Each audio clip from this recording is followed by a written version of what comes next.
नमस्कार दोस्तों, आज की वीडियो में हम बात करेंगे बाल विकास के सिद्धांत में आगे आने वाले और भी सिद्धांतों के बारे में। हम इसके पहले वाली वीडियो में विकास की दिशा का सिद्धांत या ये जो सेफेलोकोडल और प्रैक्सोडिजिटल सिद्धांत कहा जाता है उसको बहुत अच्छे से पढ़ चुके हैं, समझ चुके हैं। कुप्पू की परिभाषा ही पढ़ी थी।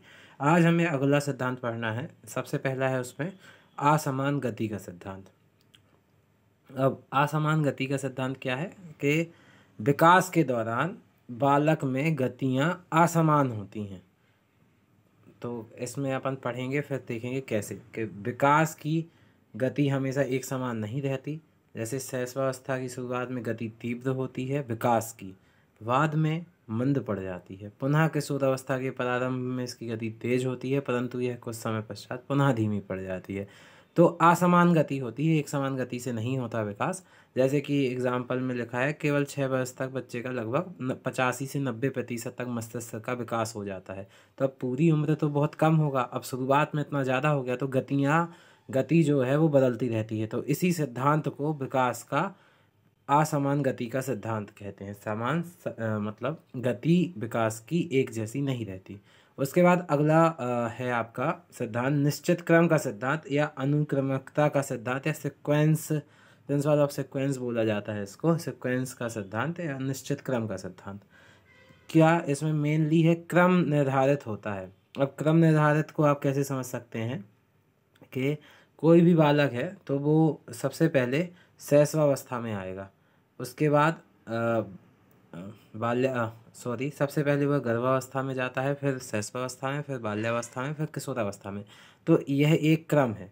और वैसे ही कोई बच्चा, जब अपन ने हमेशा पढ़ा हुआ है कि LSRW के माध्यम से कोई भी बच्चा सीखता है। अब इसको हम कैसे समझ सकते हैं?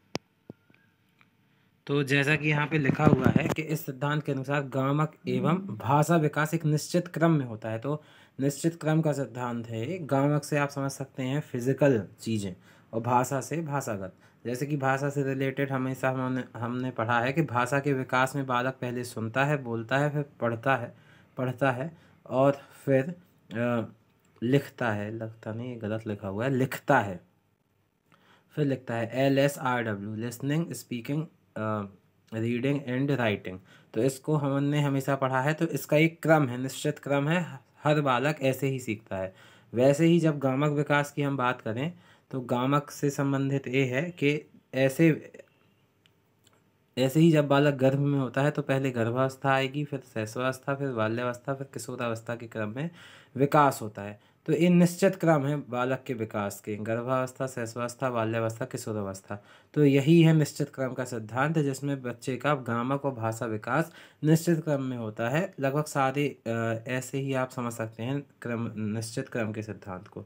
उसके बाद है नेक्स्ट आपका परस्पर संबंध का सिद्धांत, या इसको कहेंगे अंतः संबंध या इंटर रिलेशन का सिद्धांत, कि हर एक चीज़ आपस में कनेक्टेड है। बस ये है इस सिद्धांत में। बड़े सिंपल सिद्धांत है, नाम से ही याद हो जाते हैं, पर धीरे धीरे हम पढ़ेंगे सारे सिद्धांतों को। लगभग 10-11 सिद्धांत हैं जो कि पेपर में पूछे जाते हैं। तो इस सिद्धांत में क्या है, जो कि है एकीकरण या अंतः संबंध का सिद्धांत।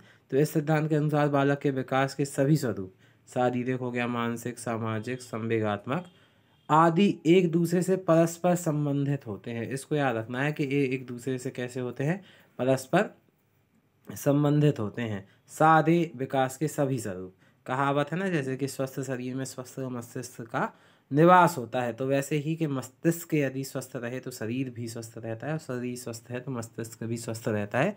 तो सारी चीज़ें इंटरलिंक्ड होती है, इंटरकनेक्टेड होती हैं, तो इंटर रिलेशन में होती हैं। तो इससे हमने 3 और सिद्धांत, तो लगभग हमारे 4 सिद्धांत कंप्लीट हो गए हैं। ऐसे ही आने वाली वीडियो में हम और आगे वाले सिद्धांतों को समझेंगे जो कि पेपर में किसी न किसी टाइप से पूछे जाते हैं। बहुत बहुत धन्यवाद आपका वीडियो के देखने के लिए। जय हिंद।